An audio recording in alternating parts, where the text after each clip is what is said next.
Alright, doing a video on a SBE Console 5 40 channel high-end sideband CB radio. This was a customer's, not mine, that they sent in for repair like 6 months ago, and I told the customer, hey, I do this as a hobby and for fun. I don't do this for a living, and I'd take a look at it and see what I could do for you and rebuild it and all that. But the customer got impatient and called me out, so I'm going to send it back to him.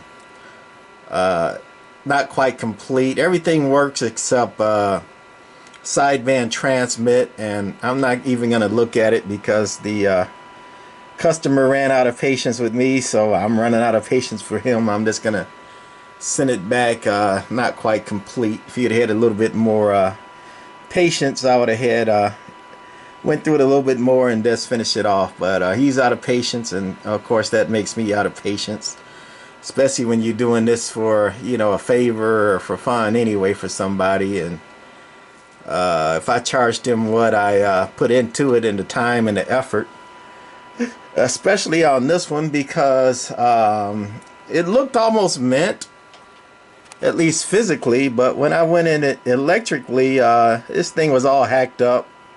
Somebody had put extra channels in it with the switches there. You can see the CB PA light here. Light doesn't even light, and when I got it, the channel selector didn't light. Actually, nothing worked. It was just dead. Only thing worked was the meter lights, and first thing I did was recap the thing. You know, I'm a big believer in getting rid of electrolytic caps. You see this little guy right there? I got this cap kit, and those I use to replace the small value electrolytics, which are like some of these. Replaced about 40 of them in this guy is the first thing I did, because I'm like, well, maybe the caps go bad, and cold solder joints. If you can see all those little gray caps similar to these that are in this guy. This is a guy I use for parts, a parts donor to fix this radio, because there was so much wrong with it and you can't even get parts for these things. So first thing I did, see all them gray caps in this guy?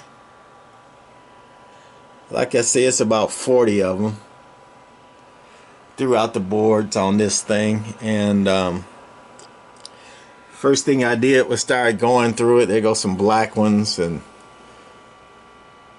if you look carefully, and you got to look deep, I put the small ones when I had the value for it, the new impatient caps.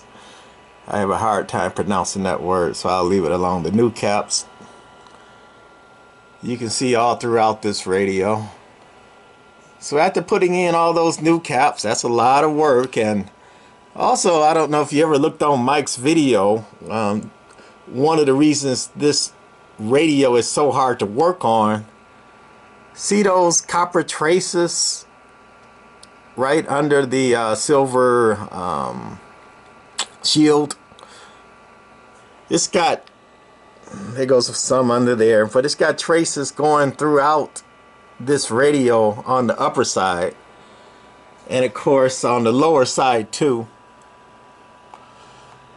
So it's a dual-sided board. It's got traces on the top and the bottom, and those little traces have some feed through and solder, and they go under components and in components. And boy, oh boy, if you get a solder blob or some solder feed through and shorts out to a component on one of them traces, how hard is that to find?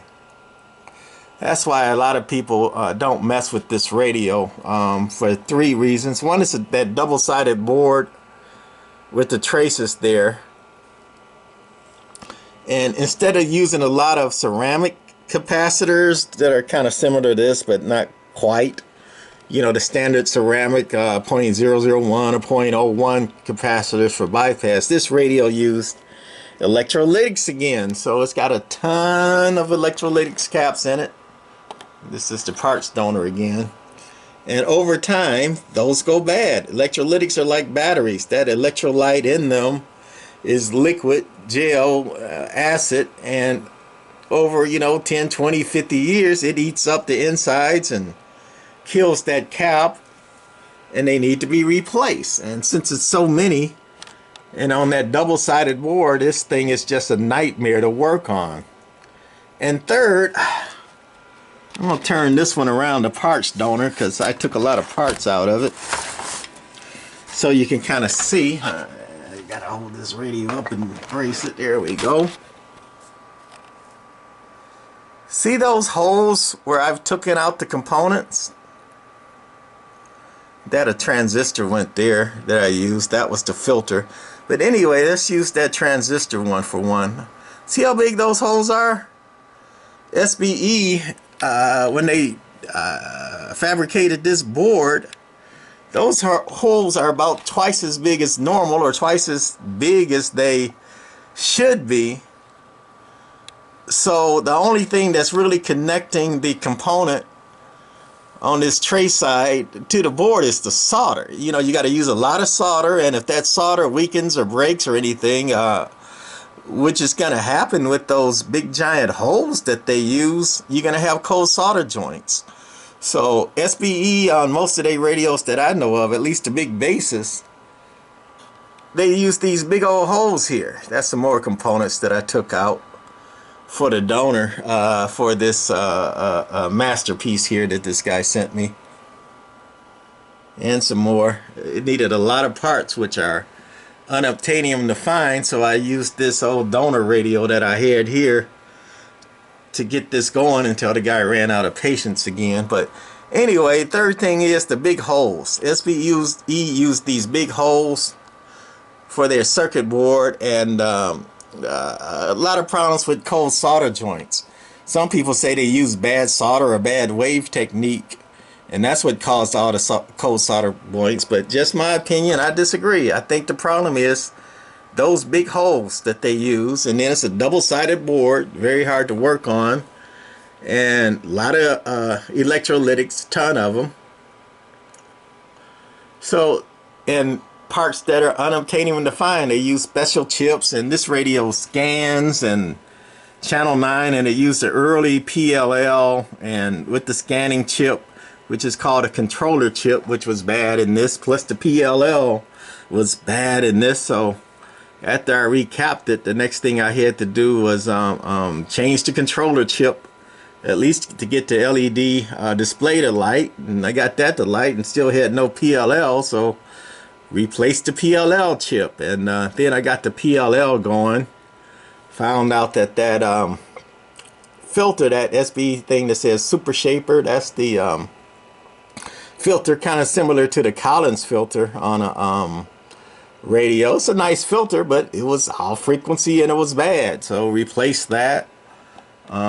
This radio also uses a 7.8025, I think it is, crystal for the transmit off oscillator, and it was bad in this one, so I took it out the donor radio. In the donor radio it was bad, and I didn't have any other 7.8 crystals, and like I say, I would have ordered one, but the guy was out of patience, so I took a 7.8 and put it in this radio. So now it works, but the transmit is off frequency. But again, guy's out of patience and calling me out, so I'm going to send it to him with that 7.8 in there. Also, it should be a compressor PCB there, and it was missing on this radio. Like I say, somebody modified the heck of it. That's the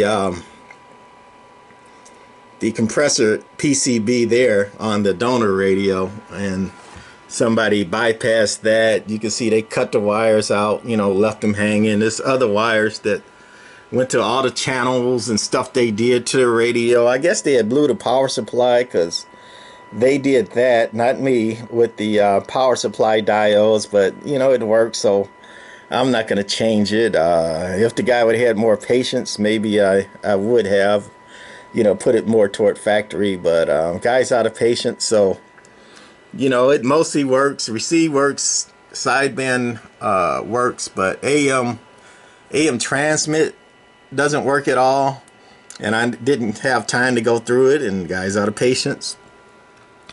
And also the SSB transmit doesn't work, and AM transmit is off frequency because it's got the wrong crystal. But I'm just gonna put it on TX right quick, and that's channel 40. Should say, you know, 27.45, but it's 401 because again I put in the 7.8 because I didn't have that 7.8025 or whatever it was. And it's keying around the 4.5 watts. Audio, and that's with this stock SBE mic, and that's on average audio. So it's got really good swing. I never even tried peak. Let's see what it does peak. This is on a dummy load as always. Audio. So it's a talker. So anyway, that's going to be it on this SBE Console 5. Hard to find. I'm going to show what the traces look like over here. I think I already did that. So anyway, that's the main board with the big holes. And like I say, the big holes, the double-sided board, all those electrolytics, rare chips, unobtainium parts, just a nightmare to work on. But when they work, these are beautiful radios. So anyway, that's going to be the customer's SBE and my take on the SBE Console 5. Great radio when it worked, but get somebody to work on them. Who wants to tackle that? You know, replacing 40 electrolytics, hard to find parts. You know, a board that's got big holes, so you probably need to touch the solder on all the joints, which I did about half of this. Beautiful radio, but a nightmare to work on them, and that's why nobody will touch them. And I'm not going to touch them either no more. Actually, I'm kind of frustrated because the customer is pissed at me, and I tell people like, hey, you want your stuff quick, don't send it to me. It's one of the reasons that I don't do customers' radios, and I don't think I'm going to do anything for anybody else. I'm going to roll my own. Okay, bye for the my rant and rave today on this SBE Console 5. Bye.